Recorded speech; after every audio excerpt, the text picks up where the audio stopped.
राधे राधे। जय श्री कृष्णा। सभी भक्तों के चरणों में कोटि कोटि दंडवत प्रणाम। मैं श्रीमद् भगवत गीता के 7वें अध्याय का महात्म्य पढ़ रही हूँ। आप लोग मेरे साथ बने रहिए और सुनिए। ओम श्री परमात्मने नमः। राधे राधे। श्रीमद् भगवत गीता के 7वें अध्याय का महात्म्य। भगवान शिव कहते हैं, पार्वती अब मैं 7वें अध्याय का महात्म्य बतलाता हूँ, जिसे सुनकर कानों में अमृत राशि भर जाती है। और पाटलिपुत्र नामक एक दुर्गम नगर है, जिसका गोपुर द्वार बहुत ही ऊंचा है। और उस नगर में शंकुकर्ण नामक एक ब्राह्मण रहता था। उसने वैश्य वृत्ति आश्रय लेकर बहुत धन कमाया, किंतु न तो कभी पितरों का तर्पण किया और न देवताओं का पूजन किया और न देवताओं। और यह धन उपार्जन में उत्तपर होकर राजाओं को ही भोज दिया करता था। एक समय की बात है, उस ब्राह्मण ने अपना चौथा विवाह करने के लिए पुत्रों और बंधुओं के साथ यात्रा की। मार्ग में आधी रात के समय हो, जब वह सो रहा था, तो एक सर्प ने कहीं से आकर उसकी बाह में काट लिया। उसके काटते ही ऐसी अवस्था होगी कि मणि मंत्र और औषधि आदि भी उसके शरीर की रक्षा नहीं कर सके।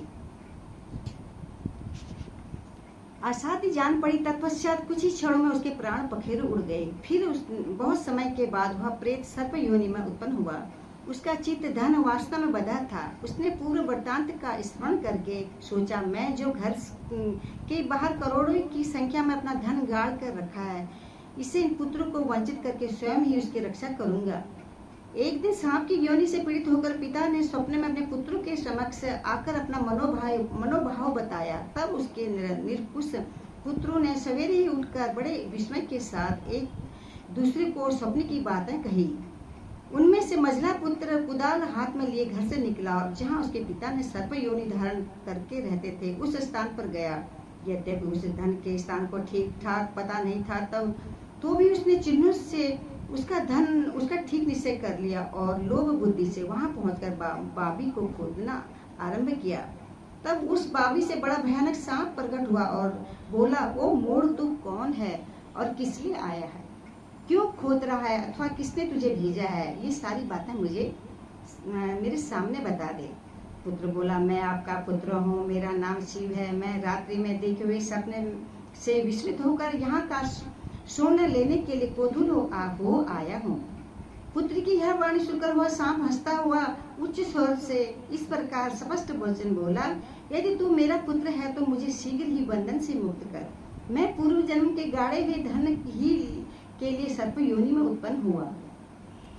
पुत्र पूछा, पिताजी आपकी मुक्ति कैसे होगी? इसका उपाय मुझे बताइए, क्योंकि मैं इस रात में सब लोगों को छोड़कर आपके पास आया हूँ।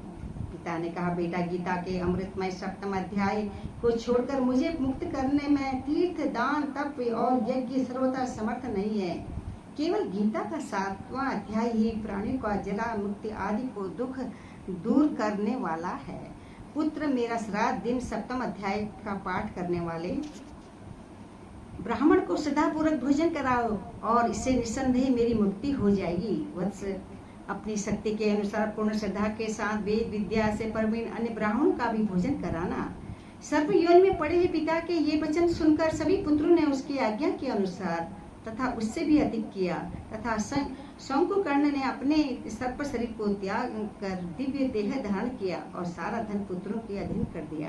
पिता ने करोड़ों संख्या में जो धन बांट कर दिया था, उससे वह सदाचारी पुत्र बहुत प्रसन्न हुए। उनकी बुद्धि धर्म में लगी हुई थी, इसलिए उन्होंने बावली, कुआं, पोखर, यज्ञ तथा देव मंदिर के लिए धन का उपयोग किया और अन्नशाला भी बनवाए। तत्पश्चात 7वें अध्याय का सदा जप करते रहना चाहिए और वही मोक्ष प्राप्त और जप करते हुए उन्हें मोक्ष प्राप्त किया। पार्वती, यह तुम्हें 7वें अध्याय का महात्म्य बताया गया है, जिससे स्वर्ण मात्र से ही मानव तथा पातकों से मुक्त हो जाता है। जय श्री कृष्ण। राधे राधे। आप लोग मेरे साथ 7वां अध्याय सुना। आप लोगों का कोटि कोटि प्रणाम।